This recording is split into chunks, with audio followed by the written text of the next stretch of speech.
Former Senator Antonio Trillanes tells the story of the 10 years journey of Mr. Matubato, the alleged hitman of President Rodrigo Duterte. Ang siguro simulan natin dun sa pag-walk-in niya dito sa DOJ nung late 2015. At yun nga, nung time na yon kasi nanganganib yung buhay niya, kaya alam niya na papatayin siya, then nag-walk-in siya, literally walk-in, no? Nag-commute sila by land from Davao City, lumipat doon sa Tacloban, diretso by land, tumawid ng Bicol, hanggang sa dumating siya ng DOJ at security, inquire, walk-in. So, vinet sila ng DOJ. Itong mga panahon na to, wala na si Senator Laila. Kandidato na siya. Na-confirm nila yung kanyang mga allegations, kaya nilagay siya sa Witness Protection Program ng NBI. Ngayon, medyo hindi magandang pangyayari dyan. Noong mga panahon na yon, si Pinoy, alam niya na na yung impormasyon na yan talagang tatamaan si Digong. Kaso he was pinigilan nung mga, sabihin nating mga advisors ng isang kandidato for president dahil baka daw mawalan sila ng boto sa Region 11 dahil si Duterte daw ay very influential doon. So dahil doon, hindi nila nilabas si Matubato.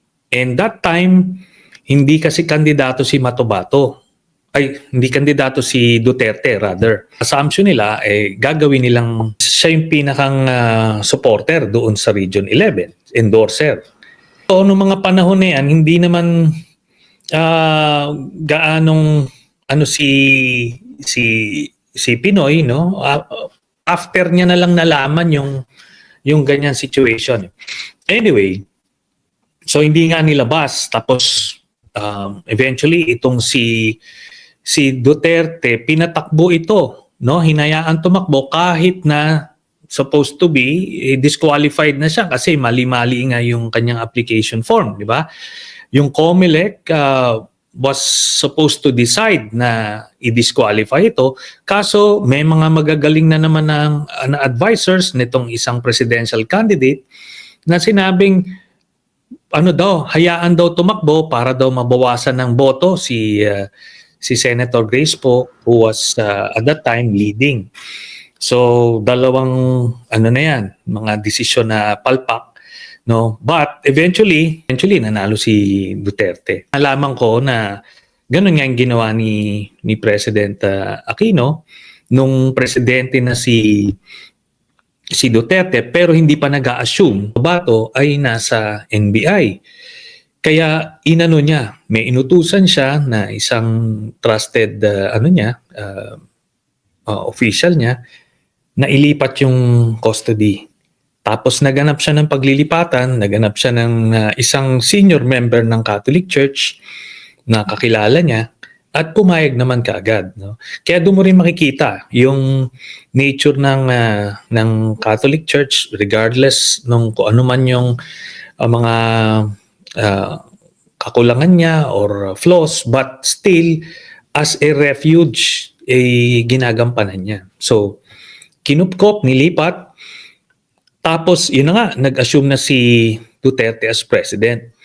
At immediately, hinahanap niya yan. Hinahanap niya yan si Matubato, nalaman nila.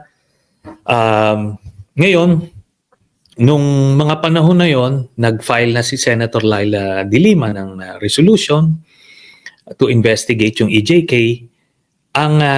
Itong senior member ng Catholic Church, since nape-pressure na sila kasi hinahunting na nga noon, tapos nagpapatayan na noon. So nung nagsimula na investigation ni Sen Laila, tinurn over kay Sen Laila, no? Siya naglabas sa committee And eventually, humingi naman siya ng tulong kasi sabi niya wala siyang capacity to provide sanctuary kay Matobato. So from that time, ay nano namin siya, kinupkup namin siya, at all the time na naghihiring, so inaano natin siya, pinoprovide na natin ng safe house and security. Then nakulong si Sen Laila, ito na ngayon, no? Issue sila una ng warrant of arrest diyan kay Matobato, pero bailable pa lang yung illegal possession of firearms.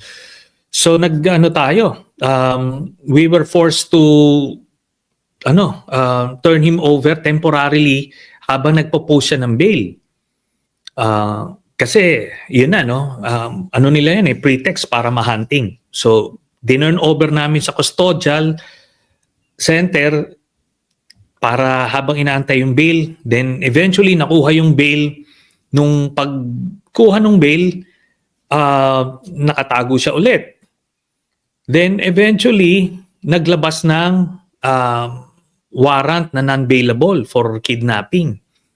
Sa isang case na yung sinasabi ni Senator Ping Lacson na hindi daw totoo yung sinasabi ni Matobato dahil hindi daw makita sa Google yung pangalan, pero lo and behold, tama yung sinabi pala ni Matobato kasi yun ang ginamit na case, yung kidnapping na yun na kinonfess ni Matobato. So non-bailable yon. By then, nawala na. Hindi na siya, nagtago na siya. No? Ngayon, kung saan siya napunta, sino naghawak sa kanya, ay hindi na natin masabi yon. Pero eventually, ay napunta siya sa mga pare ulit. The past year, yung last year niya ay napunta sa mga pari ulit sa Catholic Church, provided refuge ulit, no? Until ito na nga, lumabas na siya. So ganun po yan. Please don't forget to subscribe to my YouTube channel, Stories of Uncle Paeng.